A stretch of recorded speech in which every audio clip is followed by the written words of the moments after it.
Nuk është kurse si pjekuri politike, sepse pjekuria politike nuk kupton edhe mundësin për krimin e koalicioneve, për daljen nga krizat, për kompromise, për zbatim të rezultatit zgjedhor. Natyrisht është një lloj demokracie, e demokracia nuk është gjithmonë ideale, po s'ka asgjë më të mirë se demokracia. Dhe Kosova vërtet më mirë se të gjithë të tjerët në rajon i bën zgjedhjet, numërohen, nuk kontestohet rezultati në aspektin e përqindjeve të partive, ndonë se ka kontestime brenda listave, por në përgjithësi është një pjekuri institucionale të them ashtu, sepse zgjedhjet zhvillohen në mënyrë korekte dhe marrin notë kaluese edhe nga vëzhguesit ndërkombëtar, por në anën tjetër partitë politike nuk po tregojnë pjekuri politike për të krijuar institucione stabile, e institucionet stabile e bëjnë shtetin stabil. Sidomos në këtë kohë jo stabile globale, është para së gjithash pa pjekuri politike. Sa i përket asaj që unë kam quajtur fushat permanente zgjedhore, në politik thuhet se me njëherë pas numërimit të rezultateve të zgjedhjeve, fillon fushata për zgjedhjet e ardhshme pas 4 vitesh. Kështu që politikanët për nga natyra janë gjithmonë në një lloj fushate. Mirë po, kjo fushat gjithmonë në prag të zgjedhjeve krijon tensione. E në ato tensione edhe politikanët që për nga natyra janë racional dhe të logjikshëm bëhen jo racional dhe flasin gjëra të dëmshme. Pjesa tjetër e titullit është e dëmshme për shëndetin shoqëror, kam përshtypjen mund t'ja vendosim edhe një slash aty mendor, për shkak që është një ngarkesë apo jo? Po është ngarkesë, është krijon tensione, debatet krijojnë tensione. Ndoshta politikanët jetojnë nga tensionet. Ata nga njëherë krijojnë tensione ndaj njëri tjetrit dhe pastaj krijojnë koalicione me të njëjtit njerëz. Mirë po, disa nga këto tensione zgjedhore lëjnë pasoja edhe tek qytetarët dhe ndodhin dasi edhe brenda qytetarëve. Ndonë se për momentin nuk kemi parë ndonjë eskalim çfarë ka në vende tjera si në Shqipëri apo në Serbi, ku struktura shoqërore është e polarizuar shumë më shumë se sa në Kosovë, por megjithatë kemi shenja të një tendence për të krijuar tensione që mund të përshkallëzojnë edhe në konflikte fizike. Që i ka të përcaktuara në planin e rritjes. Ku jemi këtu? Po Kosova me siguri do të humbë miliona euro. Sa miliona do të humbë, do të varet nga shpejtësia me të cilën do të krijohen institucionet pas këtyre zgjedhjeve. Mjetet për të cilat afati për të përmbushur kushtet është fundi qershorit janë pothuajse të humbura. Ndoshta aty këtu shpëtohet ndonjë mjet për të cilin nuk ka nevojë për vendimarrje që përfshin edhe kuvendin e Kosovës, por shumica e madhe do të humbin. Dhe koha po shkon aq shpejt sa që mund të humbin edhe mjetet të cilave u vije radha për të përmbushur kriteret në dhjetor, sepse tashmë po hym në qershor, kalon vera, vjen vjeshta dhe dhjetori vjen shumë shpejt.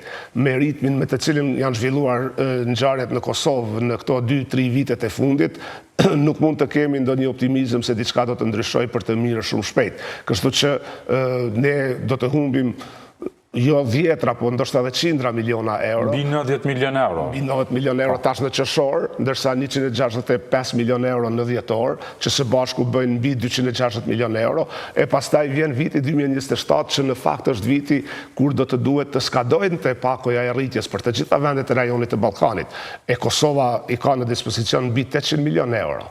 Tash edhe nëse humbim gjysmën është shumë, se lere më nëse humbim më shumë se gjysmën. Tash është vetëm pyetja se sa nga këto mjete Kosova do t'i shpëtoj, e jo sa do t'i humbë. E si mund shpëtojnë, se e kemi diskutuar me ju, kur u aprovua, u ratifikua në kuvend dhe u kuptua që Kosova mund të ketë qasje në 880 milion euro, shumë kush mendoj që 880 milion euro janë të patentuara diku, dhe neve do shkojmë do i marrim ato, ndërkohë që procesi është pak më kompleks, apo jo? Po është shumë kompleks, për arsye se të gjitha vendet e rajonit do të humbin, por në anën tjetër, mjetet e para që Kosova i ka marrë janë mjetet të parafinancimit.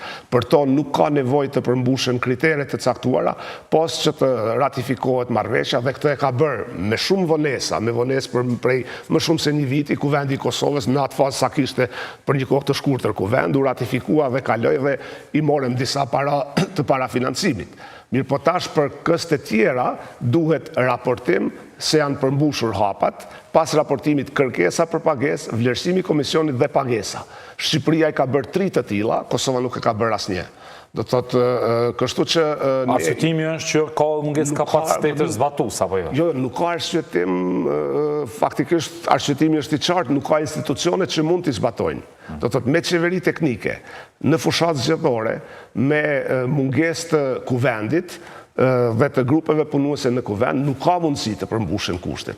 Sikur që nuk ka pasur mundësi për një vit të ratifikohet marrëveshje, sepse nuk ka pasur kuvend funksional për një kohë të gjatë. Tash si mund të shpëtohet, nëse me 8 qershor dalin rezultatet e zgjedhjeve, konfirmohen pas 2-3 ditësh, pas një jave formohet kuvendi, me shpejtësi të madhe formohet në ato komisionet parlamentare dhe kalohen disa ligje. Në atë mënyrë mund të shpëtohet, por kjo vështirë se do të ndodhë. Jo, është e paparashikueshme. BE-ja nuk mund të jetë më e qartë dhe nuk mund të bëjë më shumë.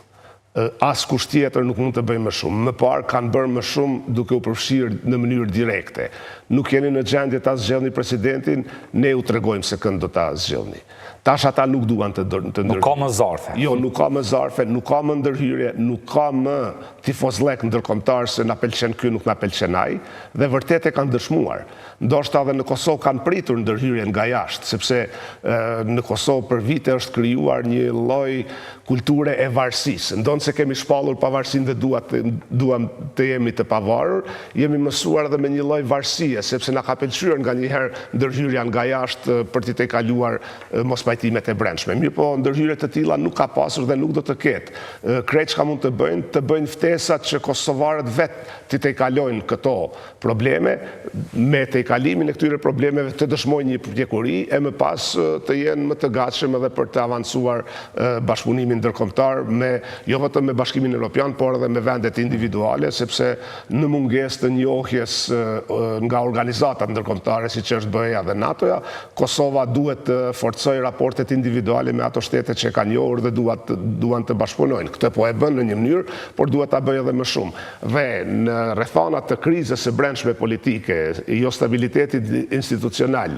fushatës permanente zgjedhore, nuk është atëherë atmosfera më e mirë për të avancuar as këto raporte. Por nuk do të thoja që Kosova ka mundësi të bëjë gara me Serbinë, sikurse nëse BE-ja ka një çështje kritike ndaj njërës palë, atëherë pala tjetër do të avancoj. Akoma Serbia shumë para Kosovës në raportet me Bashkimin Evropian, ka statusin e kandidatit, ka nisur negociatat, ka hapur disa kapituj, i ka mbyllur 2, ndërsa aplikacioni Kosovës nuk është shqyrtuar fare. Kosova për fat të keq është një ishull i izoluar në Evropë, sepse është i vetmi shtet në kontinentin e Evropës, jo vetëm në rajon, që ka aplikuar për anëtarësim në Bashkimin Evropian e që aplikimi i saj nuk është shqyrtuar fare.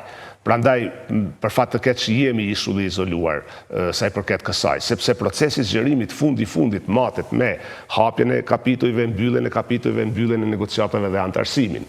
Dhe Kosovës nuk i është mundsuar akoma as ardhja në stacion nga i cili niset treni për në Bashkimin Evropian.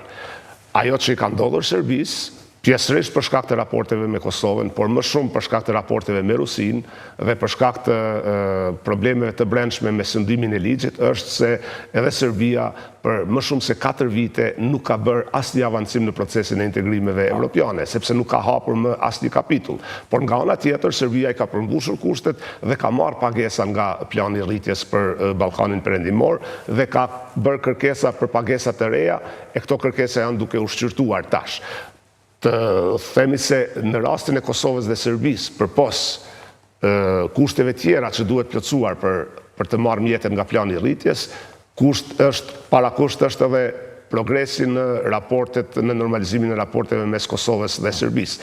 Për çudi, këto është vlerësuar që edhe Serbia dhe Kosova e plotësojnë këtë parakusht për momentin, sepse kanë dëshmuar një sjellje konstruktive në dialog, ndonë se të gjithë e dinë se nuk ka asnjë përparim konkret në procesin e dialogut. Dhe në këtë rrjedhë të kësaj që sapo tha, kryeministri Albin Kurti, kryeministri në detyrë, të hënën ishte këtu pikërisht ku jeni ju i ulur, dhe tha që insiston, du të ripërsërisim, tha, atë që ne duhet ta ndojmë dialogun e Brukselit dhe ta shohim rrugën e antarësimit drejt BE-s si një proces meritor. Këtë gjë ka thënë për një kohë të gjatë, pra ta ndoj këtë proces.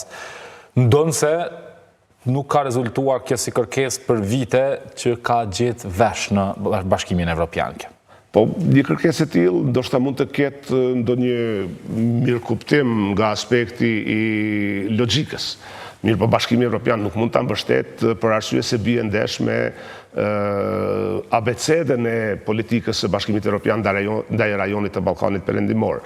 Në kohën kur ndodhi zgjerimi i madh, pra në vitin 2000 dihet që pas 2 vitesh do të mbyllen negociatat me 10 vende kandidate që do të hynin në vitin 2004. Në atë vit, në samitin e Zagrebit, samiti i parë BE Ballkani Perëndimor, u vendos që për vendet e rajonit të Ballkanit Perëndimor, pra ish Jugoslavia plus Shqipëria, është procesi i stabilizim asociimit. Pra, vendet duhet të stabilizohen, të asociohen me BE dhe ky stabilizim asociim të jetë parakusht për integrim të mëtejmë në Bashkimin Evropian. Dhe këtu u përmend si kusht kryesor për të gjitha vendet e rajonit bashkëpunimi rajonal. Dhe bashkëpunimi rajonal, fqinësia e mirë, varet nga raportet e secilit vend të rajonit me fqinjet. Dhe në këtë bashkëpunim rajonal, kusht për një paqë dhe stabilitet të qëndrueshëm janë raportet mes Kosovës dhe Serbisë.